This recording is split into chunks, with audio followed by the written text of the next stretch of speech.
ہم چلے اس جہاں سے، دل اٹھ گیا یہاں سے۔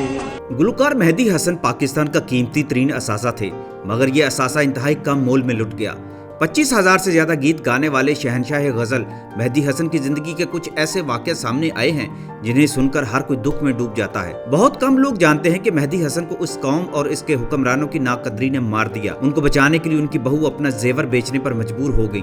ان کے گھر کا بجلی کا کنیکشن کاٹ کر انہیں 21 دن اندھیروں اور شدید گرمی میں رکھا گیا۔ 40 سال تک اپنے سر سنگیت سے شہنشاہی کرنے والا اور 9 بیٹوں کا باپ ایک عظیم انسان مہدی حسن انتہائی ناقدری اور غربت کی وجہ سے علاج نہ کرا سکا اور زندگی کی بازی ہار گیا۔ اپنے آخری دور میں اپنا یہ حال دیکھ کر آنسوؤں کے ساتھ رونے والے مہدی حسن کی تقدیر انہیں کہاں تک لے گئی، لیکن لوگ یہ نہیں جانتے جنہوں نے اپنے دلوں کو مسرور کیا ان کے گانے سن کر۔ لیکن آج کی انقلابی ویڈیو آپ کو بتائے گی کہ ان کے ساتھ کیا سلوک برتا گیا۔ وہ پاکستان کا ایسا اثاثہ تھے جسے بھارت مانگتا رہا، لیکن یہ اثاثہ پاکستان میں ہی لٹ گیا۔ وہ اپنوں سے مایوس ہو کر اپنا علاج کرانے انڈیا بھی چلے گئے اور شور مچ گیا کہ وہ ناراض ہو کر انڈیا چلے گئے ہیں اور پاکستان چھوڑ دیا ہے، مگر علاج کرا کے وہ واپس آ گئے کیونکہ انہیں انڈیا کی جانب سے پیش کردہ مراعات سے زیادہ اپنا ملک اور اپنے وطن کی غیرت گوارا تھی۔ مہدی حسن سر لگانے میں ایک پختہ کار گائک تھے۔ 20ویں صدی کے تان سین انہیں کہا جاتا ہے کہ وہ گزشتہ صدی کے آخری سریلے انسان تھے جن کے بعد ایسا سریلا انسان اب صدیوں بعد پیدا ہوگا۔ میڈم نور جہاں کے بقول انہوں نے تان سین کا صرف نام سنا تھا مگر اس کو دیکھا مہدی حسن کے روپ میں تھا۔ میڈم نور جہاں نے ایک تقریب کے دوران سٹیج پر کھڑے ہو کر مہدی حسن کو اپنا استاد مان لیا تھا۔ لتا جی کہا کرتی تھی کہ مہدی حسن کے گلے میں بھگوان بولتا ہے اور میری یہ خواہش ہی رہ گئی کہ ان کے ساتھ میں گانا گاتی۔ دلیپ کمار مہدی حسن کے چرن چھونے پر مجبور ہو گئے تھے۔ نیپال کے شہنشاہ نے مہدی حسن کی آمد پر انہیں 21 توپوں کی سلامی دی اور کہا آج نیپال میں شہنشاہوں کا شہنشاہ آ گیا ہے۔ دنیا کی تاریخ میں پہلی بار ایسا واقعہ رونما ہوا کہ کسی ملک کا شہنشاہ خود ایک گلوکار کو اتنا زبردست پروٹوکول دینے پر مجبور ہوا تھا۔ مہدی حسن کو بھارت نے اپنی سرزمین پر ہمیشہ کے لیے رہنے کی آفر کر دی تھی اور یہ تک کہہ ڈالا تھا کہ جہاں تک آپ کی نظر جائے خان صاحب وہاں تک کی زمین آپ کے نام کر دی جائے گی، لیکن گائکی کا شہنشاہ اپنے ملک کی مٹی کو کسی اور کے نام کرنے کے لیے راضی نہ ہوا۔ اٹل بہاری واجپئی کے دور میں انہیں خط لکھ کر انڈیا میں علاج معالجہ کرانے کی دعوت دی گئی۔ ناظرین، مہدی حسن کو حکومت پاکستان نے صدارتی ایوارڈ، تمغہ امتیاز، تارے امتیاز اور ہلال امتیاز سے نوازا۔ انہیں 9 نگار ایوارڈ بھی ملے۔ نیپال اور انڈیا کے سب سے بڑے سول ایوارڈ انہیں دیے گئے، مگر ان اعزازات کو اپنے خالی پیٹ پر باندھ کر وہ دنیا سے رخصت ہو گئے۔ حکومت ان کے لیے کچھ نہ کر سکی، شاید کرنا ہی نہیں چاہتی تھی۔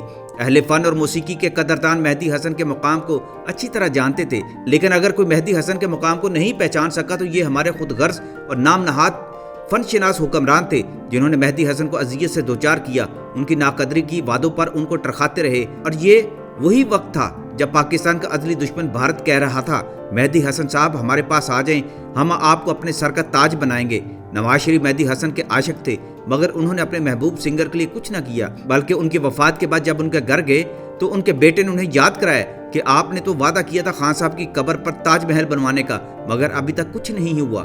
آپ کو یہ بھی بتاتے چلیں کہ مہدی حسن کی خواہش تھی کہ ان کی قبر پر شاندار مقبرہ بنایا جائے۔ حکومت سندھ نے بھی وعدہ کیا تھا اور کچھ تعمیراتی کام بھی شروع کرایا، لیکن یہ پھر درمیان میں رہ گیا۔ لیکن اس کے بعد ہوا کیا؟ انتہائی عبرتناک اور افسوسناک اور شرمناک واقعہ پیش آ گیا۔ ان کی قبر پر کتے اور جانور پھرتے رہے، نہ کوئی فاتحہ کو آتا، نہ کوئی پھول چادر چڑھاتا۔ اس کے برعکس انڈیا میں ابھی تک محمد رفیع کی قبر پر فاتحہ پڑھنے، پھول چڑھانے والوں کا رش لگا رہتا ہے۔ یہ ہوتی ہے قدر کسی فن شناس کی۔ اپنی حکومت سے مایوس ہو کر اور چاہنے والوں کی ناقدری دے کر مہدی حسن کے صاحبزادے عارف حسن نے انڈین حکومت سے مدد کی اپیل بھی کر دی تھی۔ مہدی حسن کے بیٹے عارف حسن نے میڈیا کے ذریعے انڈین حکومت سے کہا تھا کہ وہ مہدی حسن کا مزار تعمیر کرانے میں ان کی مدد کرے۔ عارف مہدی حسن نے مہدی حسن کی وفات کے 5 سال بعد اپنی جھولی پھیلا کر اپنے دشمن ملک سے مدد مانگی تھی۔ ان کا کہنا تھا کہ میں مرتا کیا نہ کرتا، 5 برس بیت گئے، حکومتی دعووں کے باوجود کچھ نہیں بنا۔ آج میرے والد کی قبر پر کتے پھر رہے ہیں، وہاں بچے کرکٹ کھیلتے ہیں، پاس کے گندے نالے کا پانی ان کی قبر کے احاطے میں داخل ہو جاتا ہے۔ ادھر عارف مہدی کے بھائی سجاد مہدی نے ان کی انڈیا سے مدد کی اپیل سے اتفاق نہیں کیا تھا۔ ٹریفک پولیس لاہور میں تعینات سجاد مہدی نے اسی وقت کہہ دیا تھا ہم تو اپنے والد کے نام کے ساتھ انڈیا کا نام بھی جوڑنا پسند نہیں کریں گے۔ پاکستان نے ہمیں سب کچھ دیا ہے اور ہمیں عزت دی ہے، ہمارے والد کے لیے بھارت کو مدد کرنے کی کوئی ضرورت نہیں۔ ان کا کہنا تھا کہ ان کے والد ایک غیور آدمی تھے اور انہوں نے اپنی زندگی میں انڈیا کی طرف سے کی جانے والی پیشکش سے ہمیشہ معذرت کی۔ 1978 کے مہدی حسن کے دورہ انڈیا کے دوران انڈیا کی حکومت نے پیشکش کی تھی کہ ان کو انڈیا میں گھر بھی دیا جائے گا، ان کے کنسرٹس کا معاوضہ بھی زیادہ دیا جائے گا، مگر مہدی حسن نے انکار کرتے ہوئے وہ بات مذاق میں اڑا دی تھی۔ ایک بار پاکستان ٹیلی ویژن کی سینئر براڈ کاسٹر ماپارا صفدر نے مہدی حسن سے ان کی بیماری کے دنوں میں ملاقات کی تھی اور پھر اس ملاقات کا نقشہ کھینچتے ہوئے انہوں نے دردناک احوال بیان کیا تھا کہ کوئی بھی انسان اس کو پڑھ کر روئے بغیر نہ رہ سکا کہ عروج کے بعد زوال کا یہ وقت بھی شہنشاہ سنگیت کو دیکھنا تھا۔ ماپارا صفدر نے لکھا کہ زبان میں لکنت اور ویل چیئر پر بیٹھے آنسوؤں سے لبریز چپ چاپ خلاؤں میں گھورتے ہوئے شخص سے ملتے ہوئے میں اس مہدی حسن کو تلاش کرتی رہی جو کبھی لفظوں اور سروں سے اٹکیلیاں کیا کرتا تھا اور محفل میں موجود اس کے پرستار اس کی آواز کی اٹھان، لے اور سوز پر جھوم جاتے تھے۔ میں چاہتی تھی کہ میں دنیا موسیقی کی اس قد آور شخصیت کے طویل فنی سفر کی کچھ یادیں سمیٹ لوں، مگر میری یہ خواہش پوری نہ ہو سکی کیونکہ 5 برس قبل مہدی حسن پر فالج کا حملہ ہوا تھا جس سے ان کی مجموعی صحت کے ساتھ ساتھ ان کی آواز بھی متاثر ہوئی تھی۔ ان کے چہرے کی صاف رنگت، سیاہی مائل اور خاصی حد تک بیماری کا اثر ان کی یادداشت پر بھی نظر آتا تھا۔ مہدی حسن صاحب کے عزیزوں کے مطابق وہ دن میں بھی دعاؤں کے زیر اثر قدر غنودگی میں رہتے تھے، لہٰذا ایک دن مجھے کافی انتظار کے بعد واپس آنا پڑا، لیکن جب انہیں اس کا علم ہوا تو اگلے دن انہوں نے مجھ سے معذرت کی۔ فنکاروں کے جس قبیل سے مہدی حسن کا تعلق ہے اس میں خصوصاً پاکستان میں تو ایسا مزاج ذرا کم ہی نظر آتا ہے کہ دوسروں سے وہ معذرت بھی کریں۔ جب میں نے مہدی حسن سے پوچھا کہ کیا انہیں اس اعزاز کا احساس ہے کہ وہ دنیا موسیقی کے شہنشاہ ہیں تو ایک مایوس مسکراہٹ کے ساتھ ان کا جواب تھا، ہاں لوگ کہتے ہیں، مگر میں ایسا نہیں سمجھتا کیونکہ دنیا تو بہت آگے نکل گئی ہے اور میں بہت پیچھے رہ گیا ہوں۔